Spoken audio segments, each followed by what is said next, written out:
I will start the conversation with Lillian Phillips. What does ESG mean for investors and how important is it? Right. I'm just going to speak in English. So from investor relations perspective, I've seen many investors all these years in my career. And the one thing actually that matters to them is how well managed companies are. So I think ESG serves as a blueprint of building up your strategy that is going to lead to a well-managed company. And that's the most important thing. So I think, less than 30%, according to the latest research of fund managers, actually invest based on ESG criteria. So this tells something, right? What really matters out of all the whole ESG is governance. So they look about the boards, the role of the boards, the oversight of the boards, remuneration, and how that is linked to the KPIs, either financial and non-financial KPIs. So we have to see as investor relations people those kind of matters and communicate what really matters to investors. Okay, additional to what Lillian said, Mr. Esopos, what are investor requirements and the main criteria in relation to ESG? From your point of view. Thank you very much. It's been a pleasure being here.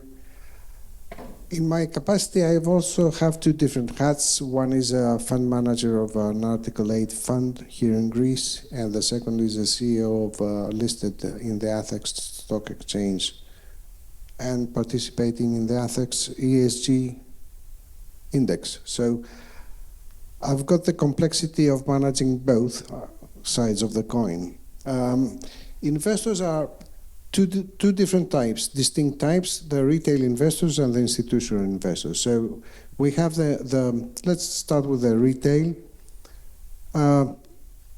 and start with the over 20 years old because they need the ESG in everything. If you're talking to a youngster, a teenager, if you're not doing something to the society, they just hit you in the face.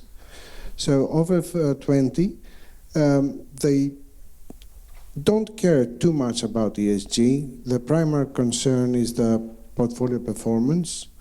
And the older they become, approaching our generation, my generation, they encounter the risk metrics. So they want the adjusted risk return factor to be the best that they can.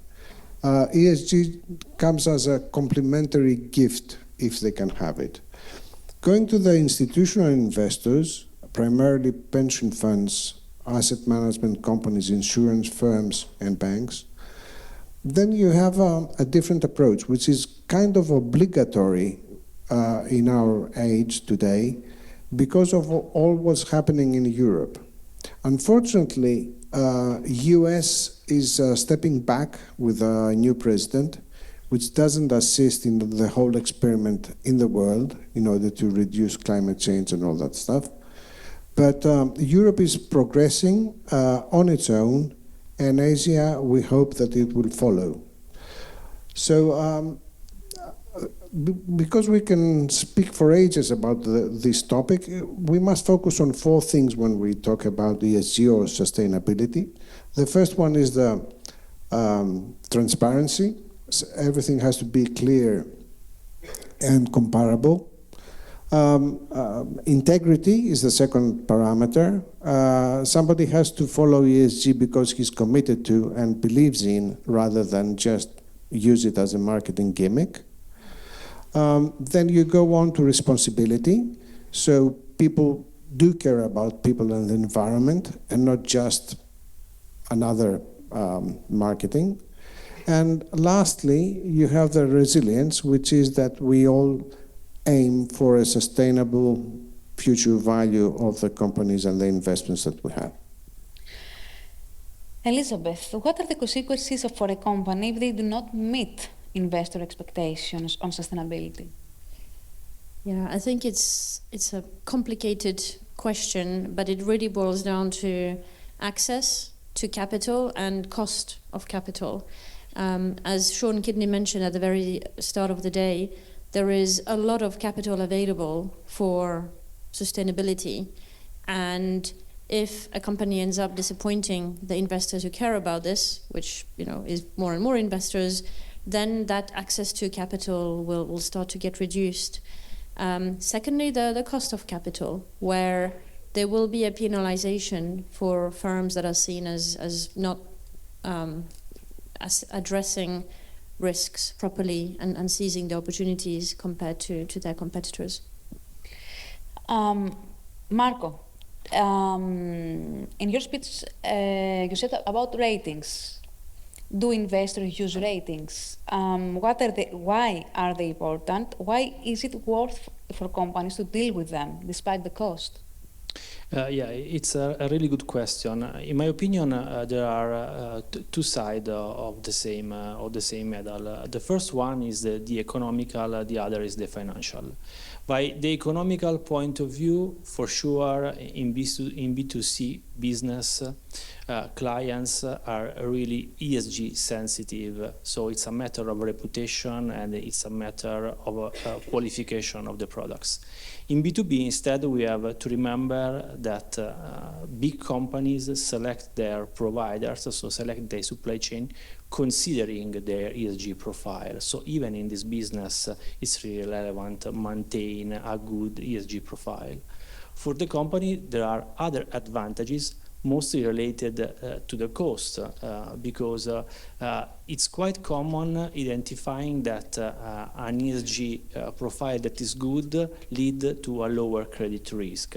It's not statistical at the moment because we don't have enough long time series, but empirically it could be easily demonstrated. In fact, capital market prices, for example, green bonds with costs that are lower than the others.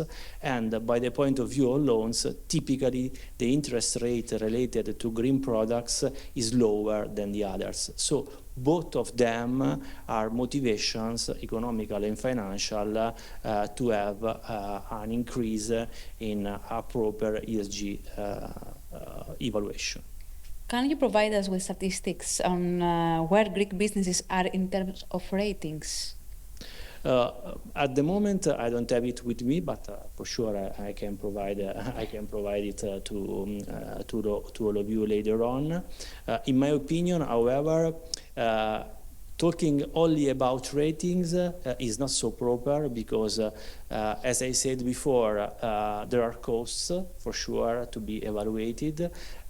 One of the goals of ESG rating agency, in my opinion, even in this regulatory framework that is changing and is changing in the right way, in my opinion, because with the new regulation on transparency, the market is cleaning of all the supposed rating agencies that are not going to be authorized by the supervisor. So this gives the chance to the accountable remaining ones to define appropriate products for appropriate clusters of counterparties. So rating for large corporate, score for micro enterprises, and something that is in the middle that we call ESG risk assessment for the medium ones. So the combination of adequate detailed evaluation for the right type of the counterparty will be a leverage to define the right cost and so have the benefits. Okay, thank you. Lilian, what tools can companies use to communicate this information to stakeholders? How is the information disseminated to investors? There is an opportunity for investor relations. There is an opportunity for... Μην το πατάς. Like this? Okay, sorry. So there is an opportunity for investor relations teams to communicate the sustainability. So now the IR role has evolved to a stakeholder engagement role. So it becomes more and more dynamic role, I would say. So that role comes to communicate the long sustainability reports that nobody reads, actually. So there are many ways really to communicate that effectively. Number one is to create a press release, for example, that has links to a summary of the main aspects of the sustainability strategy and makes it easier then for everyone really to read The second thing would be your macrosite, an ESG microsite that kind of states again the main kind of like strategic initiatives of the environmental and social and governance, and then really talk about the progress against your short-term and long-term objectives. And this I found investors that are more interested in how the company has performed within the year against the long-term objectives, what went well and what went wrong. And so that's a more transparent way really to communicate your ESG strategy using those tools. The other one is internal communication. I see it's very, very important aspect of communicating to your employees who are the main ambassadors. They need to also be very much interrelated to how the company is going to deploy and achieve those goals, and they have to live those goals every single day in the way they operate in the business. So you need to gather those, the people, talk about how well that sustainability goals went through the year, what remains to be done, and also kind of motivate them through that, because the culture is one of the most important things in an ESG strategy. It has to link with, how you live the values, how you live the everyday values. Then another way is ESG roadshows or webinars as well. ESG roadshows are also very important. We have an ESG presentation that talks about all sustainability and the goals and objectives and basically how to deliver. Because the most important thing is one of the questions they all ask is about, okay, what actually the steps are, how you're going to deliver those objectives, and what are the challenges, and what you do really to face change. Because you really need to face change in order to be able to meet ESG goals, and the change has to be deep in the DNA of the company. So it's not saying like I have to just reduce environmental, let's say CO2 emissions X%. It's about how we're going to do this as an organization, how we all believe in it, what it means in an everyday life. So this needs communicated through ESG or ESG presentations and webinars. And I think these are the main kind of aspects to communicate your ESG strategy and sustainability. Okay, thank you very much. Elizabeth, one of the topics that are popular among investors at the moment is system-level investing and the importance of participation in addressing system-level risk. Can you tell us a bit about this? Sure. So we are indeed seeing increasingly investors thinking about their role within the market ecosystem, and they really think, well, as system-level investors. So that means that apart from thinking for each company or each asset that I invest in, what are the risks, what are the opportunities, how does it all play out at that bottom-up level, they also think top-down. Where do they fit as investors? How can they potentially change things? So, for example, does it make sense to use a standard market-weighted index as a starting point for allocation? Does it make sense to just take that as your starting point? We're starting to see investors now really re-change the allocation.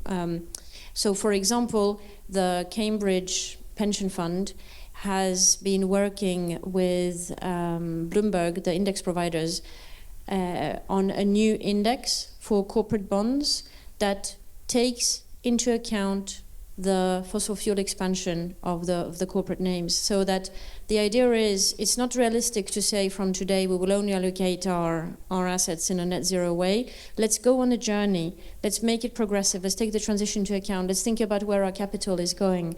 So it's much more complicated, but at the end of the day, it also offers a lot of opportunities, because it's this sort of thinking that will increase the allocation of capital to things that are actually positive from a climate perspective, from a nature perspective. So it will also unlock potentially capital in a way that wasn't available in a very traditional asset allocation way of thinking. Okay, Chris, so far we have discussed the regulations that apply to companies.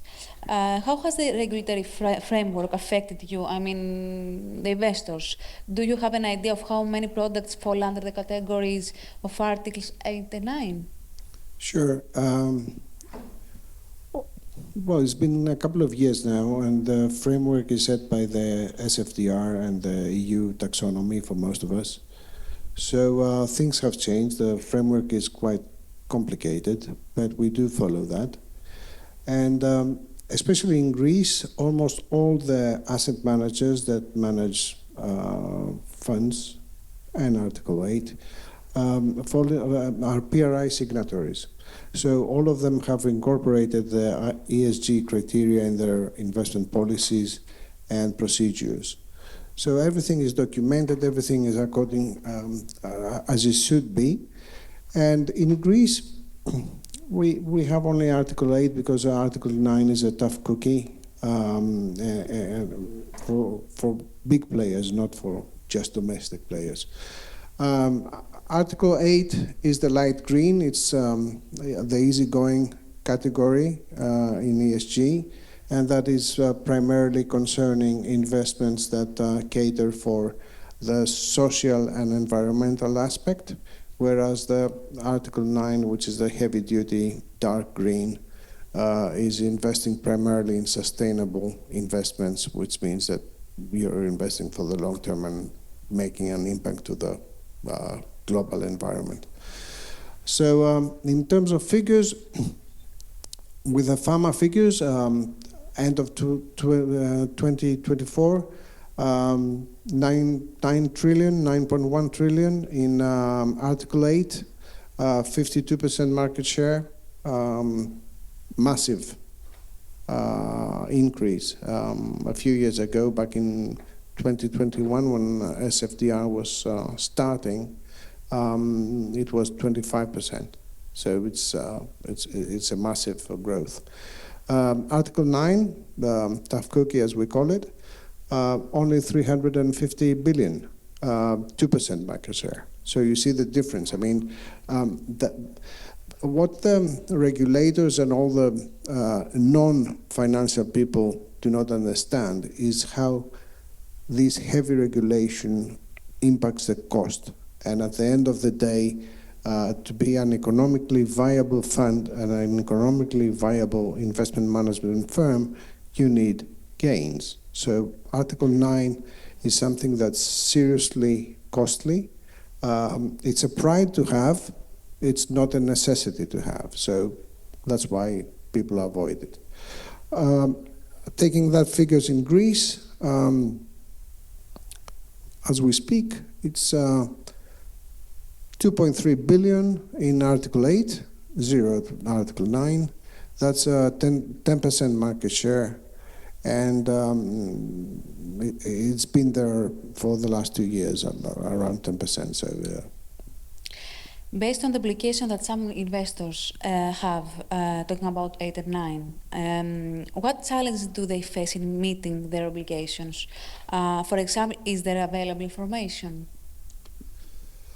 yes, this is the trouble. I mean, the one is the greatest challenge is the framework itself. It's a moving target. So because it's something new and where everybody has to adjust to the framework, it takes time to get there, but once you get there, you're in the old framework. The framework has moved. New regulations have come in, new reporting standards, so you have to keep pace with the regulation and the framework, which is not easy. The second very important thing is the data itself. The data that we need for ESG investing is not that frequent, is not that clear, nor credit-worthy. So it's not just available to everybody to source it out and to do your investments, investment decisions based on that. So you have to do primary work, which is not always the case. Then you have all this greenwashing that you read and hear about. It's true. I mean, it's around us. We were used to reading IFRS when all these years IFRS was implemented, so we take that for granted.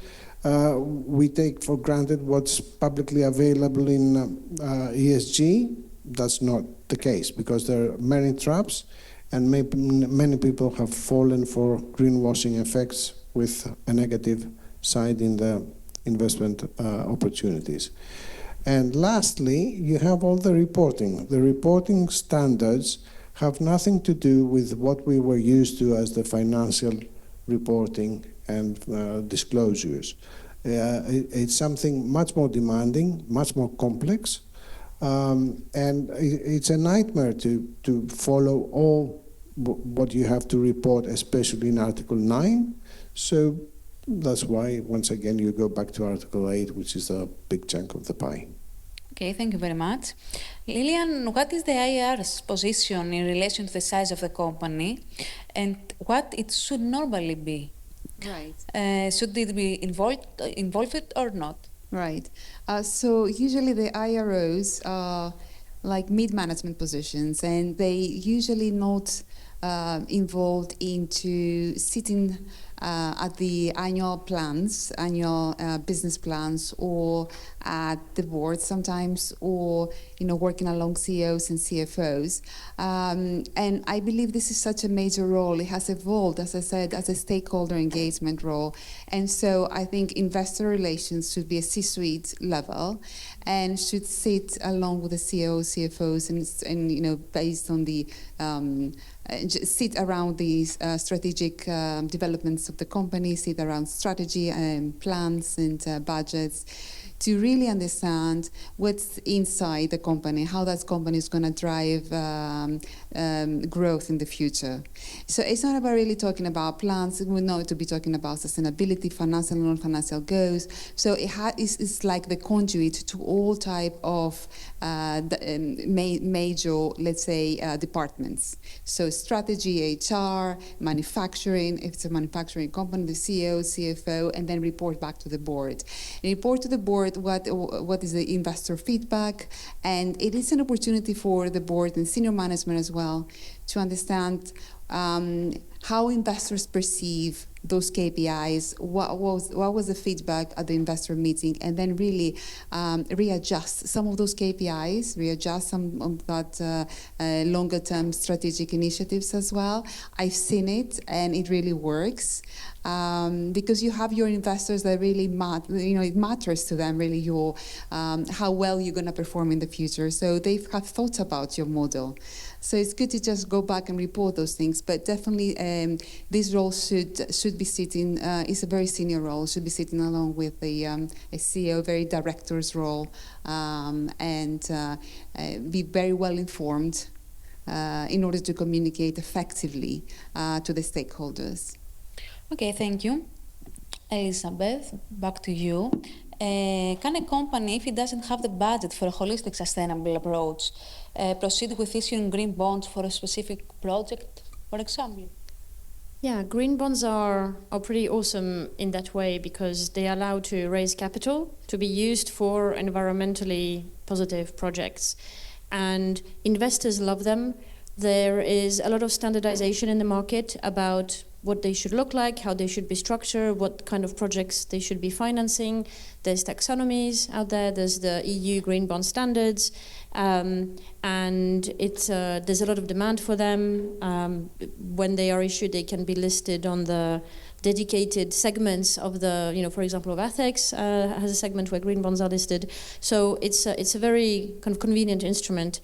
However, the bond market is a very institutional market, and you cannot issue a bond with a small size. So if you're trying to renew your automobile fleet to convert them all into EVs, you probably will not have enough assets to justify launching an entire bond, unless you're huge and you've got cars all over the world. And so this is where, if you're large enough to issue bonds, you may need to incorporate that project amongst many others into a broader bond, and then you have to work harder to demonstrate your sustainability profile overall. So yeah, there's many advantages to green bonds, but there is a disadvantage of size. Okay, for the end, bonus questions for the audience. Marco, could you give the audience some tips on how companies can achieve high performance and what they should be careful about? Okay, thank you. if I was an environmental advisor, that I'm not, but I will try, I would say there are two ways of acting. The first one, we can call this quick wins, will be for sure participating to decarbonization plans or carbon offsetting, even not of your company, but of others, like using green certificates or participating to ETS market. Because in the end, a CO2 ton is, however, a ton not depending by who is neutralizing it. So this is really relevant.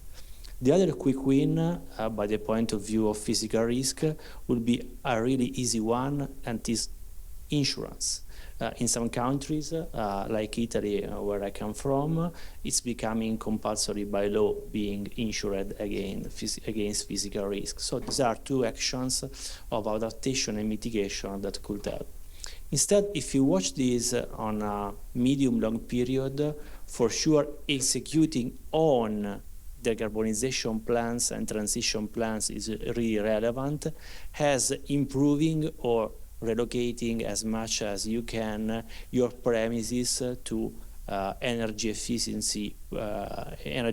premises, or physical risk resilient premises would be other two strategies to improve for sure your ability to tackle the climate change.